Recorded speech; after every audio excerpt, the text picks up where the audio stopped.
ஆரியன் தன் பயணத்தின் அடுத்த 8 வருடத்தை நினைத்து சோகத்தில் இருக்க, அப்போது அவன் கண்களில் the book of hope for the king என்ற புத்தகம் பட்டது. அதன் கவர் பேஜில் ஒரு ராஜா கம்பீரமாக நிற்பது போலவும், அவர் பின்னால் பெரிய டிராகன் மற்றும் யாழி இருப்பது போலவும் காணப்பட்டது. அந்த புக்கின் அட்டையே ஒரு விசித்திரமான தோளால் செய்யப்பட்டிருந்தது. ஆரியன் மிகுந்த ஆர்வத்துடன் அந்த புக்கை திறந்தான். அதன் பக்கங்களை புரட்டும் போது ஆரியனின் ஹார்ட் பீட் அவனது காதுகளை கேட்கும் அளவுக்கு அதிகரித்தது. 18 வயதில் ஒரு சாதாரண பீஸ்டை பெற்று ஒட்டுமொத்த நகரத்தின் முன்னிலையிலும் அவமானப்பட்டு நின்ற ஆரியனுக்கு அந்த புக் இருண்ட அறையில் கிடைத்த ஒரு சிறிய மெழுகுவர்த்தி வெளிச்சத்தை போல தெரிந்தது. புக்கின் முதல் சில பக்கங்கள் அந்த அரசனின் வீரக்கதைகளை விளக்கியது. அவன் வெறும் வீரனாக மட்டும் இருக்கவில்லை, அவன் ஒரு ஆராய்ச்சியாளனாகவும் இருந்தான். காட்டின் மிக ஆழமான, மனிதர்கள் கால் வைக்க அஞ்சும் பகுதிகளில் ஒரு ரகசிய மூலிகை மருந்தை அவன் கண்டுபிடித்தான். அந்த மருந்து ஒரு மனிதனின் ஆன்மாவை வலுப்படுத்தி ஒரே நேரத்தில் 2 பீஸ்டுகளுடன் ஒப்பந்தம் செய்து கொள்ள அனுமதிக்கும்.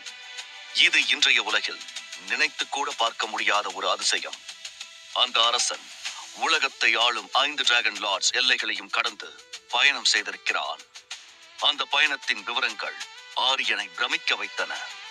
புக்கில் இருந்த வரைபடங்கள் அந்த உலகத்தை பற்றி இதுவரை ஆரியன் கேள்விப்படாத ரகசியங்களை விளக்கின. அதில் பலவிதமான டிராகன்கள் பற்றிய செய்திகள் இருந்தது. ரெட் டிராகன், இது ஃபாதர் ஆஃப் ஃபயர் பீஸ்ட். இதன் எல்லையில் இருக்கும் ஒரு சிறிய பீஸ்டும் கூட நெருப்பை கக்கும் வல்லமை கொண்டது. ப்ளூ டிராகன், இது கிங் ஆஃப் ஓஷன்ஸ். இதன் கொம்புகளும் துடுப்புகளும் நீல நிற ரத்தினங்களைப் போல மின்னும். கடலில் வாழும் மிகச்சிறிய மீன் முதல் பிரம்மாண்டமான திமிங்கில பீஸ்டுகள் வரை அனைத்தும் இதற்கு கட்டுப்பட்டவை. கிரீன் டிராகன், அடர்ந்த காடுகளின் அரசன்.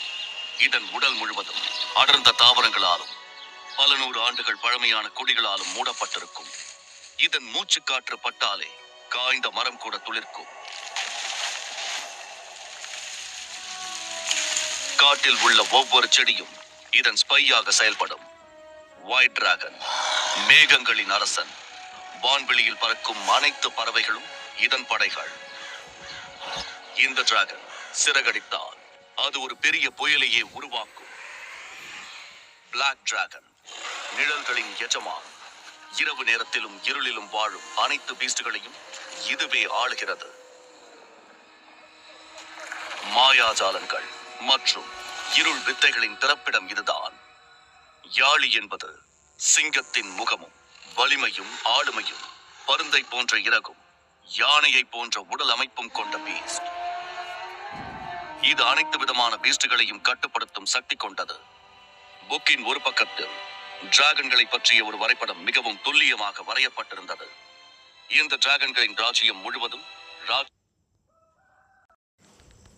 பூச்சிகளாலும் கடினமான ஓடுகளை கொண்ட உயிரினங்களாலும் நிறைந்திருந்தது. இதை அனைத்தும் படித்த ஆரியன் திகைத்தான். இந்த உலகத்துல இவ்வளவு பீஸ்ட் இருந்தும் எனக்கு மட்டும் செம வீக்கான ஒரு தான் கிடைச்சிருக்கு என்று அதை பார்த்து ஆரியன் கோபம் அடைந்தான். அவன் மேலும் புக்கை படித்தான். மாடர்ன் ரிசர்ச்சர்ஸ் முட்டையின் நிறத்திற்கும் டிராகன்களுக்கும் தொடர்பில்லை என்று அடித்து சொன்னாலும் இந்த புக் ஒவ்வொரு நிற முட்டையும் ஒரு குறிப்பிட்ட டிராகன் வம்சத்தின் எச்சம் என்று கூறியது. வரலாற்றில் இதுவரை ஒரு சில லெஜெண்டரி ஹீரோஸ் மட்டுமே 2 பீஸ்டுகளை வைத்திருக்க முடிந்தது. அவர்கள் யாரும் அந்த ரகசியத்தை உலகிற்கு சொன்னதில்லை. ஆரியன் தனக்குள், நானும் ஏன் அந்த மருந்தை தேடக்கூடாது? இப்ப என் கையில எழுக்கிறதுக்கு எதுவுமே இல்லை. நானும் அந்த ராஜா மாதிரி காட்டுக்குள்ள போய் அந்த மருந்தை கண்டுபிடிச்சா என்னாலையும் 2 பீஸ்டை கண்ட்ரோல் பண்ண முடியும் என்று நினைத்தான். புக்கை மூடிவிட்டு ஜன்னல் வழியாக வெளியே தெரிந்த இருண்ட காட்டை ஆரியன் பார்த்தான். அப்போது அவனுக்கு அவன் தந்தை சத்தியன் சொன்ன பழைய கதை நினைவுக்கு வந்தது. சில ஆண்டுகளுக்கு முன்பு அவனது தாய் ஜெனி நச்சு காற்றால் பாதிக்கப்பட்டு மரணத்தின் விளிம்பில் இருந்த போது சத்தியன் உயிரை பணயம் வைத்து காட்டுக்குள் சென்றார். ஆரியன், உன்னோட அம்மாவை காப்பாத்த நான் ஒரு தடவை அந்த பள்ளத்துக்கு பக்கத்துல இருக்கிற காட்டுக்கு போனேன். ஒரு இருட்டான குகைக்குள்ள தெரியாம விழுந்துட்டேன்.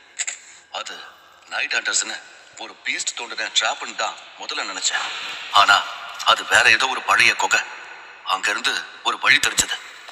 ரொம்ப தூரம் நடந்தேன். அப்பதான் அந்த மர்மமான மூலிகை எனக்கு கிடைச்சது.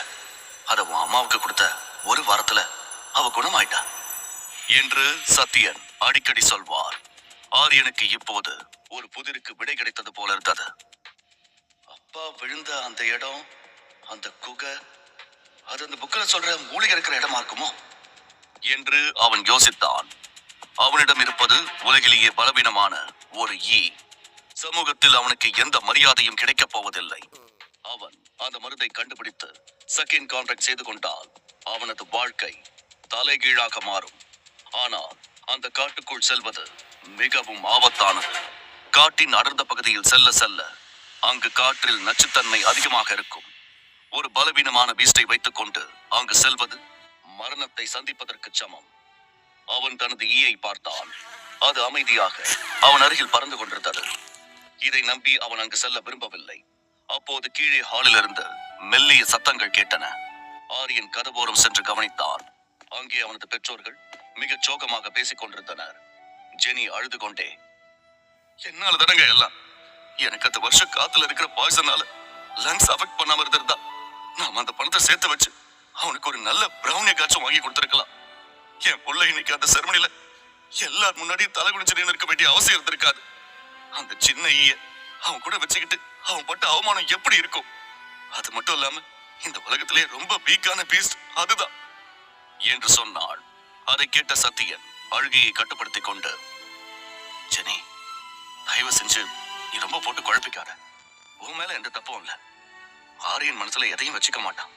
அவனுக்கு கிடைச்சது வெறும் ஒரு ஈயா இருக்கலாம். ஆனா அவன் நம்ம புள்ள. கண்டிப்பா அவனுக்குள்ள ஏதோ ஒரு திறமை இருக்கும்.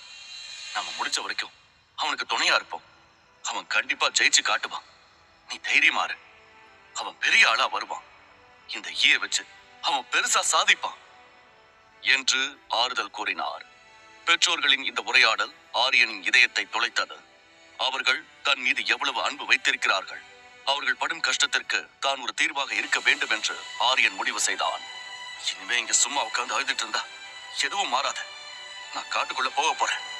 அந்த சீக்ரெட் ஹப்பை கண்டுபிடிச்சே தீருவேன் என்று தீர்க்கமாக முடிவு செய்தான். சிறிது நேரத்தில் அவன் பெற்றோர்கள் உறங்கிவிட ஆரியன் வேகமாக செயல்பட்டான். பழைய துணிப்பையில் தனது தந்தை வரைந்து வைத்திருந்த காட்டின் வரைபடத்தை எடுத்துக்கொண்டான். ஜன்னலுக்கு வெளியே ஒரு கயிற்றை தொங்கவிட்டான். இது அவனுக்கு பழகிய வழிதான். பெற்றோர்களுக்கு தெரியாமல் நண்பர்களுடன் விளையாட போகும்போது அவன் பயன்படுத்தும் ரகசிய பாதை இது. சற்று நேரம் அவன் மெதுவாக கீழே இறங்கி சமையல் அறைக்கு சென்றான். அவனது பெற்றோர்கள் அங்கு ஹாலில் தூங்குவதால் அவன் லைட் போடவில்லை. மாறாக அவன் தலையில் இருக்கும் மஷ்ரூமின் வெளிச்சத்தில் முன்னே நடந்தான். ஆரியன் கிச்சனுக்கு சென்று பிரெட் மற்றும் ப்ளூபெரி பழங்களை எடுத்துக்கொண்டான். அவன் கிளம்பும் போது டைனிங் டேபிள் மேல் இருந்த கத்தியையும் எடுத்து அனைத்தையும் பையில் திணித்துக் கொண்டான். ஒரு டார்ச் லைட்டை எடுத்துக்கொண்டு ஜன்னல் வழியாக குதித்தான். அவர்களது வீட்டின் ஃபென்ஸை தாண்டி குதித்து அந்த அடர்ந்த காட்டுக்குள் நுழைந்தான். அவனது ஈயும் அவனை பின்தொடர்ந்தது. காட்டின் ஆரம்ப பகுதியில் காற்றில் நச்சுத்தன்மை குறைவாகவே இருந்தது. அவன் டார்ச் லைட் வெளிச்சத்தில் மிகவும் கவனமாக சென்று கொண்டிருந்தான். முதல் 3 கிலோமீட்டர் வரை எந்த பெரிய ஆபத்தும் இல்லை. இந்த இடங்களில் காற்றில் நச்சுத்தன்மை குறைவு என்பதால் பெரிய பீஸ்டுகள் அங்கு வராது. அந்த பீஸ்டுகளுக்கு அதுவே உயிர் வாழ தேவைப்படும் உணவு. ஆனால் காட்டின் ஆழம் அதிகரிக்க அதிகரிக்க மிரட்டலான சத்தங்கள் கேட்கத் தொடங்கின. மரங்கள் வானத்தை மறைக்கும் அளவுக்கு பிரம்மாண்டமாக வளர்ந்திருந்தன. அவன் ஒருமுறை தனது தந்தை செய்திருந்த மேப்பை திறந்து பார்த்தான்.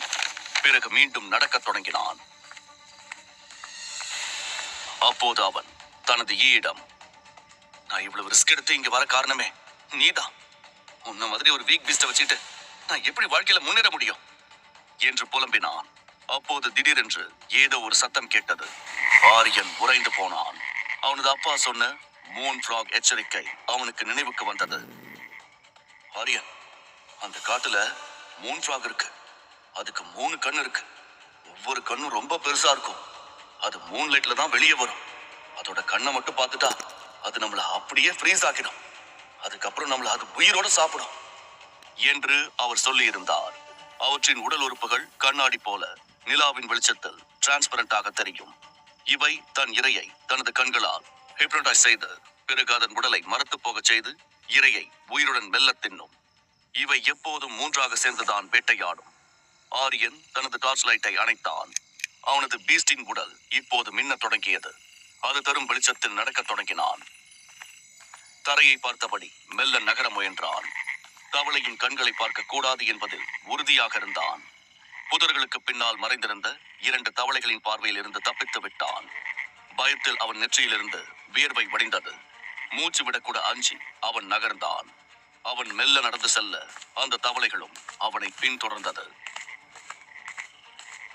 அவன் நடந்து கொண்டிருக்க அப்போது அவனுக்கு ஒரு அடி முன்னால் இருந்த தரை சட்டென்று கீழே அமுங்கியது. தரை மிகவும் மென்மையாக பொறி வைத்தது போல இருந்தது. இது நைட் ஹண்டரோட டிராப் என்று முணுமுணுத்தான். நைட் ஹண்டர்ஸ் என்பது ராட்சத வெட்டுக்கிளியை போன்ற முகம் கொண்ட ஒரு பயங்கரமான பீஸ்ட். இது மண்ணுக்கடியில் பெரிய சுரங்கம் தோண்டி மேலே இருக்கும் மண்ணை பலவீனமாக்கி வைக்கும். யாராவது தெரியாமல் மிதித்தால் நேராக அதன் வாய்க்குள் விழுவார்கள். இப்போது அவனுக்கு என்ன செய்வதென்று தெரியாமல் திகைத்தான். அவன் தலையை நிமிராமல் அப்படி கீழே குனிந்தபடி இருந்தான். 3 பக்கமும் தவளைகள் அவனை நெருங்கி வந்தது. அவனது முன்னால் ஒரு பெரிய டிராப் இருந்தது. அவன் இந்த காட்டுக்குள் வந்தது தவறு என்று உணர்ந்தான். ஆரியன் அப்படியே சிலை போல நின்றான். எந்த ஒரு சிறு அசைவும் பெரிய பாதகத்தை கொடுக்கும் என்று அவனுக்கு தெரியும். சற்று நேரம் கழித்து அந்த தவளைகளின் சத்தம் நின்றது. அவை அவனை விட்டு விலகிச் சென்றது. அதன் சத்தம் நீண்ட தூரத்தில் கேட்கத் தொடங்கியது. ஆரியன் நிம்மதி பெருமூச்சு விட்டான்.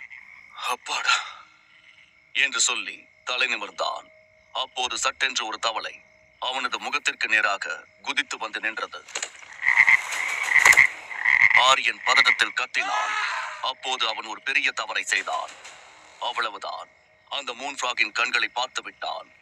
அந்த தவளைகளின் ஏமாற்றும் யுக்திகளில் இதுவும் ஒன்று. ஆரியனின் மூளை வேலை செய்வதை நிறுத்தியது. அவனது கைகளும் கால்களும் ஏதோ இரும்பு கவசத்தால் கட்டப்பட்டது போல கனமாக இருந்தது. ஒரு சிறிய விரலை கூட அவனால் அசைக்க முடியவில்லை. அவனது டார்ச் லைட் கையை விட்டு நழுவி சேற்றில் விழுந்தது. ஆரியன் மனதிற்குள், என்னால நகர முடியல, என் உடம்புல உணர்ச்சியே இல்ல, அந்த தவளை என் பக்கத்துல வருது என்று பயந்தான்.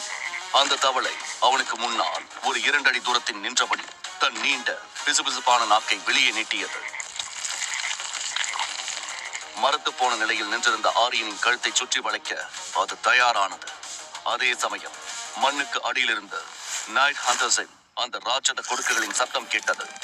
ஆரியன் கண்களில் கண்ணீர் வடிந்தது. அவனது பயணம் ஆரம்பிக்கும் முன்பே முடிந்து விட்டதாக அவன் நினைத்தான். ஆனால் அப்போது அவனது அவனுக்குள் இணைந்தது. இந்த இக்கட்டான நொடியில் அவனது தலையில் இருந்த அந்த பலவீனமான மஷ்ரூம் தோன்றியது. இதுவரை இல்லாத அளவுக்கு பச்சை நிறத்தில் பிரகாசமாக பிளிங்காக தொடங்கியது. ஆரியனுக்கு என்ன நடக்கிறது என்று புரியவில்லை. அவனை 3 புறமும் தவளைகள் சுற்றிவிட்டது. ஒரு அடி முன்னால் நைட் ஹண்டரின் சத்தம். தான் சாவப்போவது உறுதி என்று நினைத்தான் ஆரியன். ஆனால் ஆரியன் எதை யூஸ்லெஸ் என்று நினைத்தானோ அந்த ஈதான் அவனது விதியை மாற்ற காத்திருந்தது. இறுதி நிலையில் இருக்கும் ஆரியன் தனது பீஸ்டை மேம்படுத்தி உயர்ந்த நிலைக்கு செல்வானா? தெரிந்து கொள்ள தொடர்ந்து கேளுங்கள். கால்